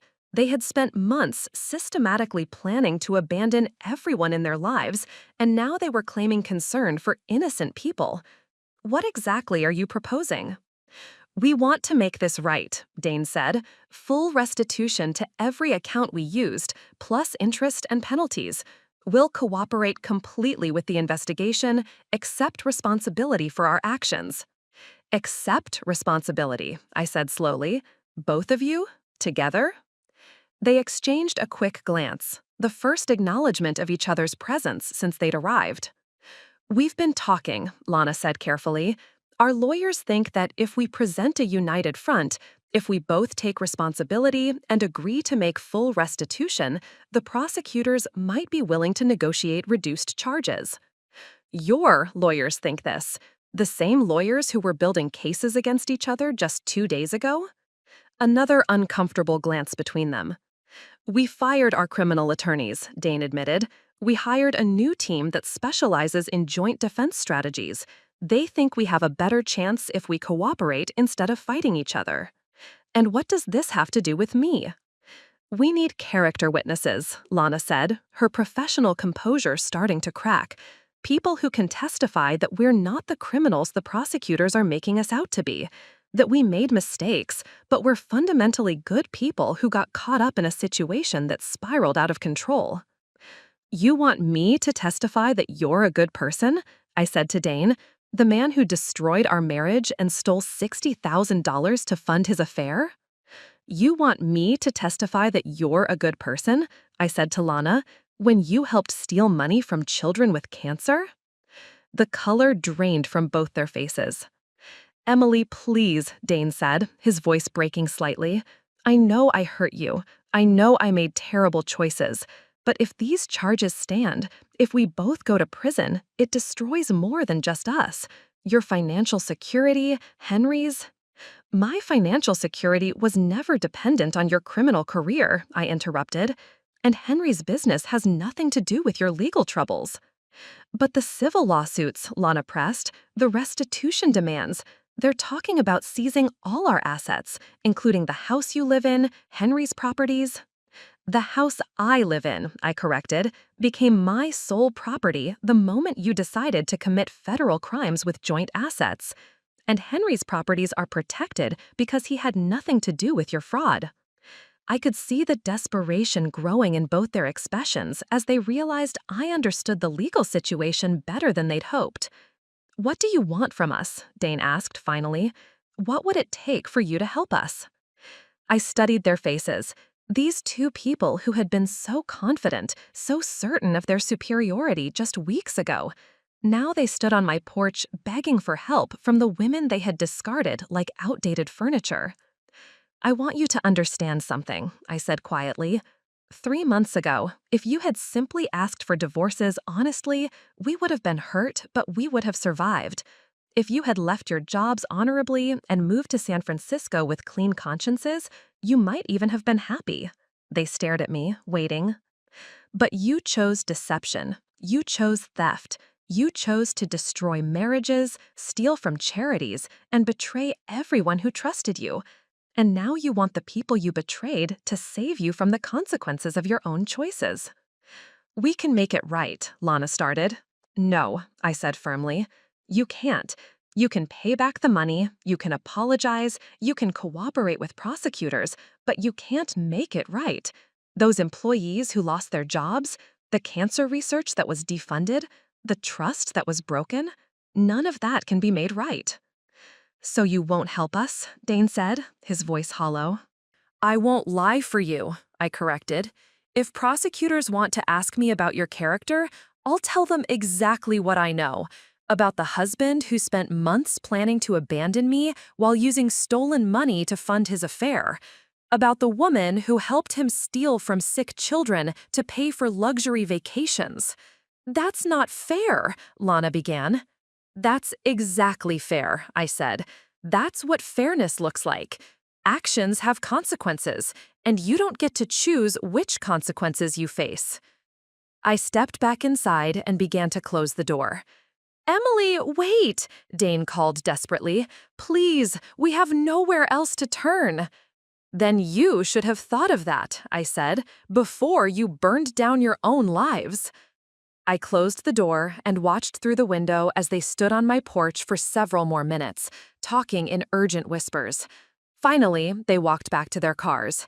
Still not looking at each other, still trapped in their alliance of mutual destruction.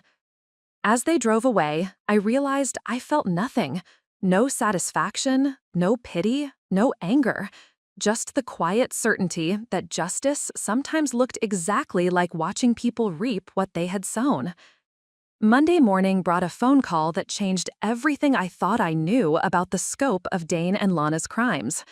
The caller identified herself as Agent Sarah Mills from the FBI's Financial Crimes Task Force, and her first words sent a chill through me. "Mrs. Ashford, we need to speak with you about your husband's activities. We've uncovered evidence that suggests this case is significantly more complex than initial reports indicated."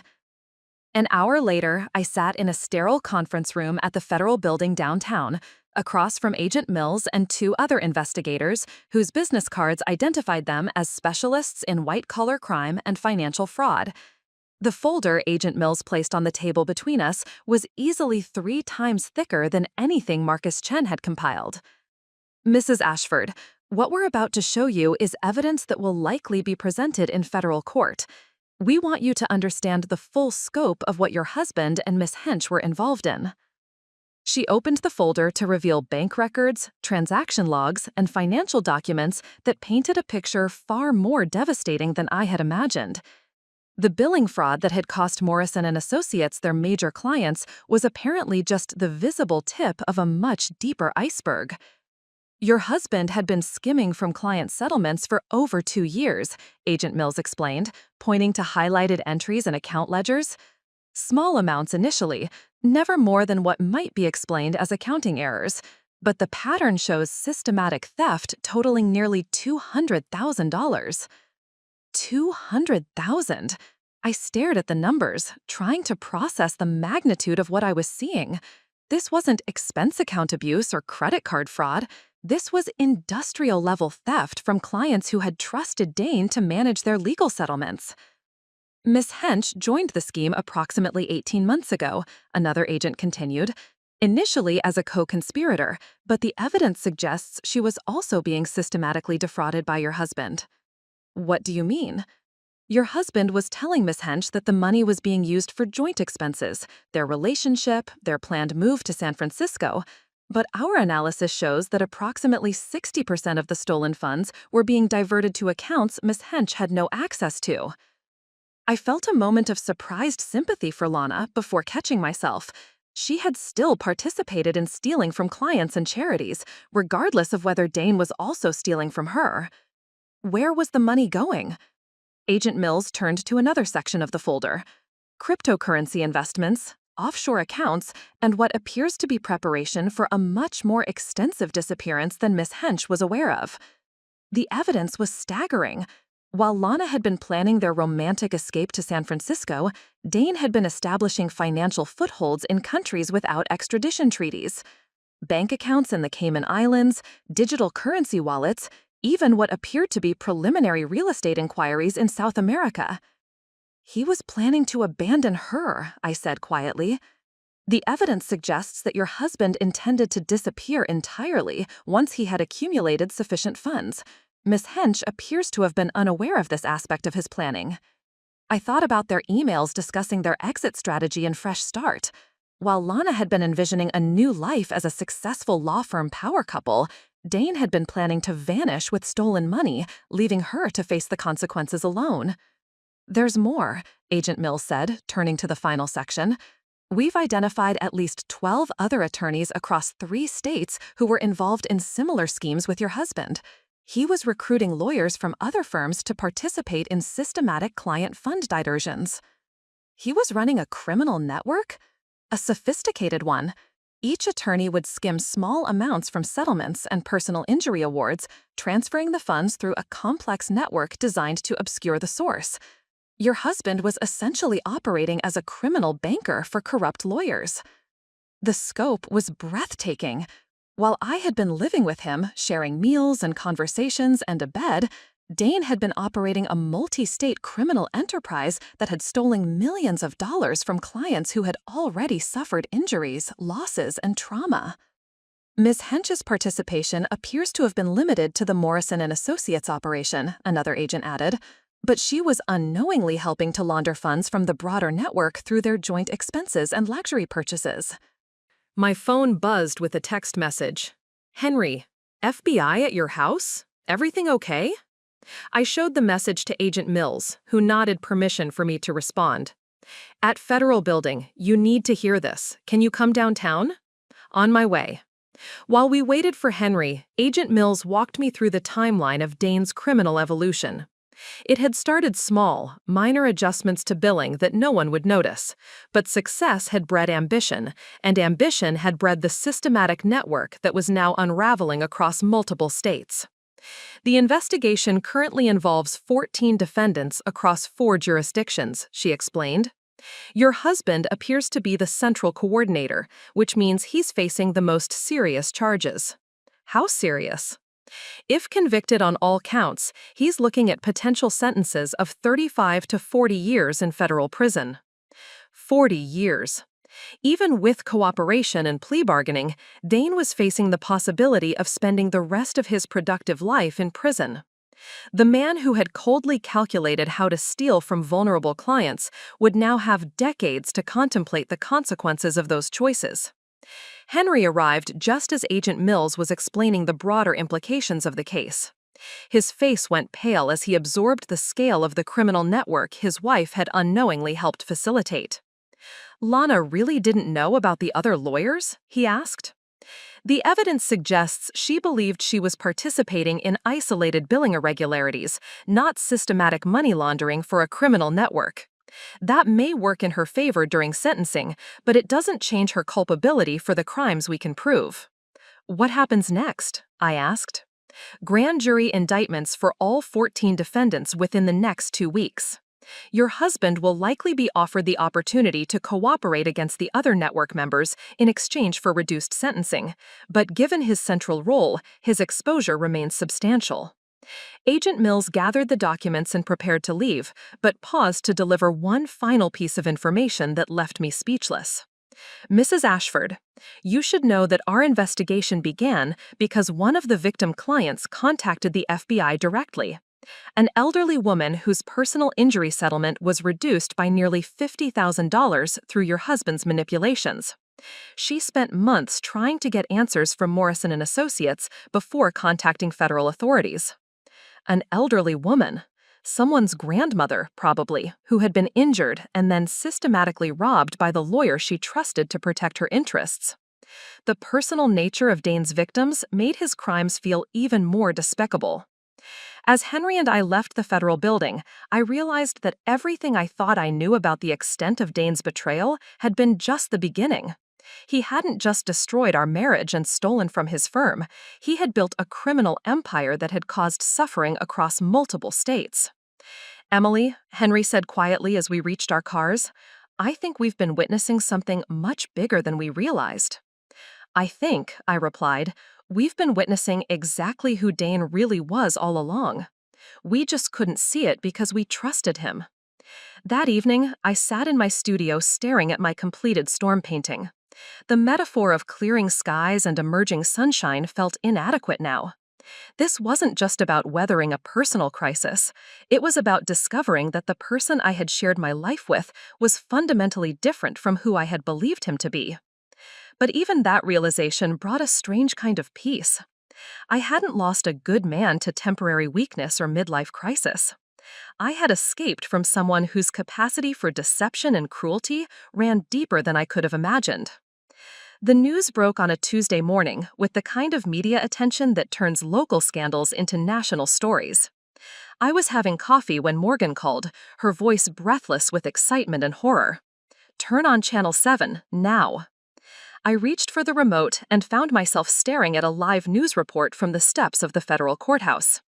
The headline scrolling across the bottom of the screen read, "Multi-State Legal Fraud Network Exposed, 14 Attorneys in $3.2 million Theft Scheme." Federal prosecutors announced today the largest legal profession fraud case in state history, the reporter was saying. At the center of the alleged criminal network is prominent local attorney Dane Ashford, accused of recruiting lawyers across multiple states to systematically steal from client settlements and personal injury awards. There was Dane's partnership photo from Morrison and Associates, displayed next to mugshots of 13 other attorneys from firms across the region. The visual impact was devastating. Row after row of professional headshots transformed into criminal defendant photos, each representing a lawyer who had betrayed their client's trust. The camera cut to a press conference where a federal prosecutor was outlining the scope of the investigation. Behind her, blown-up charts showed the flow of stolen money through various accounts, with Dane's name prominently featured at the center of the network. Mr. Ashford allegedly served as the central coordinator for this criminal enterprise, recruiting other attorneys and facilitating the laundering of stolen funds through a sophisticated system of accounts and transactions. My phone started ringing immediately. Reporters, friends, distant relatives who had suddenly remembered my existence. I turned off the phone and continued watching as the story unfolded across multiple news channels. The local stations were treating it as the biggest story of the year. The theft of millions from vulnerable clients, the involvement of respected attorneys, the systematic nature of the fraud. It had all the elements that made for compelling television. But it was the victim interviews that made the story truly heartbreaking. "I trusted him completely," an elderly man told a reporter, his voice shaking with emotion. "He was supposed to help me get compensation for my wife's medical bills after the accident. Instead, he stole from us when we needed that money most." Another victim, a woman whose settlement from a workplace injury had been reduced by nearly $30,000, spoke through tears. "We couldn't understand why the settlement was so much lower than what we'd been told to expect. Now we know it's because our own lawyer was stealing from us." The human cost of Dane's crimes was devastating to witness. These weren't abstract financial losses. They were real people who had suffered real injuries and then been victimized again by the person they had trusted to protect their interests. By afternoon, the story had expanded beyond local news. National networks picked up the story as an example of systematic corruption within the legal profession. Cable news shows featured panels of experts discussing how such widespread fraud could have gone undetected for so long. The sophistication of this scheme suggests these defendants believed they were essentially immune from consequences, one legal analyst explained. They were stealing from the most vulnerable clients, people who were already traumatized and unlikely to question their attorney's handling of settlement funds. The professional consequences began cascading immediately. Morrison and Associates held an emergency press conference to announce they were fully cooperating with federal authorities and had terminated all relationships with Dane Ashford. 3 other law firms across the region made similar announcements about their own implicated attorneys. But the most damaging coverage came when reporters began investigating the personal lives of the defendants. The story of Dane's affair with Lana, their use of stolen money to fund luxury lifestyle choices, the destruction of their marriages, it all became part of the narrative. Court documents show that Ashford used stolen client funds to pay for expensive dinners, jewelry, and luxury vacations with a fellow attorney at his firm, one reporter explained. The affair apparently began around the same time the theft scheme intensified. They showed photographs of the restaurants where Dane and Lana had dined on stolen money, the hotel where they had stayed during their Martha's Vineyard weekend funded by charity theft. Every detail of their relationship was being dissected and broadcast to thousands of viewers. My phone buzzed with a text from Henry. "Are you watching this?" "Unfortunately, yes. How are you holding up?" "Better than expected. Seeing it all laid out publicly actually helps. Makes it clear this was never about us being inadequate spouses." He was right. The scope and sophistication of Dane's criminal network made it obvious that our marriages had simply been convenient cover for someone who was fundamentally dishonest. We hadn't failed as spouses. We had been systematically deceived by someone whose capacity for manipulation was far beyond what either of us could have recognized. That evening, the story took another turn when investigators revealed that Dane had been preparing to flee the country. Video footage showed federal agents searching a storage unit where they had discovered forged documents, foreign currency, and detailed plans for disappearing to South America. The evidence suggests that Ashford was planning to abandon not only his wife and law firm, but also his co-conspirators, a federal agent explained to reporters. He appears to have been systematically preparing for complete disappearance once he had accumulated sufficient stolen funds. The final devastating blow came when they interviewed Lana's attorney outside the courthouse.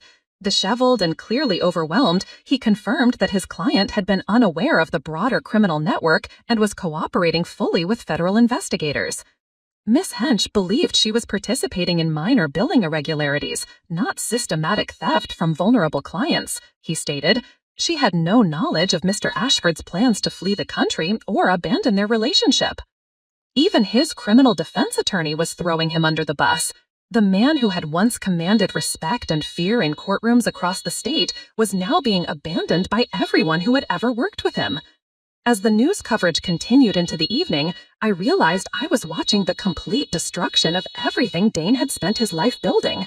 His reputation, his career, his freedom, his relationships, all of it was being systematically dismantled in real time, broadcast to anyone with a television or internet connection. But what struck me most was how little I felt watching his public humiliation. This wasn't the man I had married. This was someone who had been wearing a mask for so long that even he might have forgotten who he really was underneath. The storm in my painting had cleared completely now, revealing not just sunshine, but a completely different landscape than what had been there before. Sometimes, I reflected, you had to lose everything you thought you knew to discover what was actually true. 6 months later, I stood in the Riverside Gallery watching people admire my latest collection, a series I had titled After the Storm. The paintings had evolved from my original Clearing Sky piece into an exploration of renewal, truth, and the strange beauty that emerges when illusions are finally stripped away. The emotional honesty in these pieces is remarkable, a collector was telling the gallery owner. There's something about the way she captures light breaking through darkness that feels deeply personal. If only he knew how personal. The entire collection had been born from the wreckage of my marriage and the shocking revelation of who my husband really was. But out of that destruction had come a clarity and creative freedom I'd never experienced before. My phone buzzed with a text from Henry. Sentencing hearing today. Thought you should know. I stepped outside the gallery to call him back. How did it go? Dane got 27 years federal prison. No possibility of parole for the first 15 years. Henry's voice was steady, matter of fact. Lana got 8 years, eligible for parole in 4 with good behavior. 27 years? I tried to imagine Dane at 67 years old, finally walking out of federal prison as an elderly man with no career, no reputation, no family waiting for him. The life he had built through decades of deception and manipulation was effectively over. How do you feel about it? I asked. Relieved, Henry said without hesitation. Justice was served. The victims got their money back through asset forfeiture, and 2 people who caused tremendous damage are being held accountable for their choices. The asset forfeiture had been comprehensive. Everything Dane and Lana owned had been seized and liquidated. Homes, cars, jewelry, even Dane's precious law school diplomas. The money had been distributed to their victims, with interest and penalties that ensured full compensation for the financial and emotional damage they had caused. There's something else, Henry continued. Lana testified against Dane during his sentencing hearing. She provided details about how he manipulated her into participating in the scheme. Even after everything, Lana was still trying to minimize her own culpability. But the transcripts I'd read made it clear that while Dane had initiated the fraud, she had been an enthusiastic participant once she understood the benefits. The luxury lifestyle, the expensive trips, the designer clothes. She had enjoyed every stolen dollar while it lasted.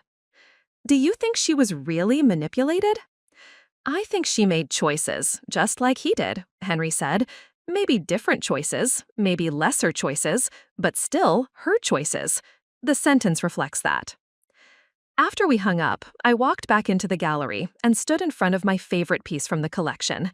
A painting of dawn breaking over calm water, with storm debris floating on the surface, but transforming into something almost beautiful in the early light. That one's my favorite too, a voice said behind me. I turned to find Marcus Chen, looking different in civilian clothes than he had during the months of investigation. Mr. Chen, I didn't expect to see you here. I heard about your exhibition through Henry. I wanted to see how the story ended for you. He studied the painting thoughtfully. It's quite a transformation from where you were a year ago. A year ago, I had been living a lie, married to a criminal, building my life around someone who was systematically destroying the lives of vulnerable people. Now, I stood in a gallery full of my own work, financially independent, emotionally free, surrounded by people who appreciated art for its beauty rather than its strategic value. Marcus continued, "If you ever regret how everything unfolded, if you sometimes wish you'd stayed ignorant of what he really was." I considered the question seriously. There had been moments, especially during the worst of the media attention, when the simplicity of my former life had seemed appealing, but those moments had always passed, replaced by gratitude for the truth. "No," I said finally, "I'm grateful. Not for the pain he caused to all those victims, not for the damage to innocent people, but grateful that I learned who he really was before I wasted any more of my life on someone who was fundamentally dishonest." Marcus nodded approvingly. "That's wisdom. A lot of people in your situation never reach that understanding." As the evening progressed, I found myself surrounded by people interested in my work, my story, my perspective on resilience and renewal. The art gallery that had once displayed my paintings as a courtesy to the wife of a successful attorney now featured my work because of its own merit. Around 9 o'clock, as the event was winding down, Morgan appeared at my elbow with a glass of wine and a satisfied smile. "So," she said, "what's next for the newly famous artist?" I looked around the gallery, at the red dots appearing next to my paintings as sales were finalized, at the business cards I'd collected from collectors and other gallery owners, at the evidence of a life I had built entirely on my own terms. "I've been thinking about traveling," I said. "There's a residency program in Tuscany that accepts applications for next fall. 6 months of painting Italian landscapes without any complications from criminal husbands or federal investigations." "That sounds perfect," Morgan said. "You've earned some uncomplicated beauty in your life." As I drove home that night, I passed the exit that would have taken me to the federal prison where Dane was beginning his 27-year sentence. I felt nothing as I drove past. No sadness, no vindication, no curiosity about what his life looked like now. He had made his choices, and now he would live with them for the next 3 decades. I had made different choices, and I would live with those too. At home, I walked through the house that was now entirely mine. No hidden criminal activity, no secret bank accounts, no lies waiting to be discovered. Just quiet space where I could create, think, and build whatever came next. I stood in front of my easel, where a new canvas waited for whatever inspiration tomorrow might bring. The storm was over, the wreckage had been cleared away, and the landscape ahead was entirely mine to paint. For the first time in years, I had no idea what came next, and that uncertainty felt like the most beautiful freedom I had ever known. Up next, you've got 2 more standout stories right on your screen. If this one hit the mark, you won't want to pass these up. Just click and check them out. And don't forget to subscribe and turn on the notification bell so you don't miss any upload from us.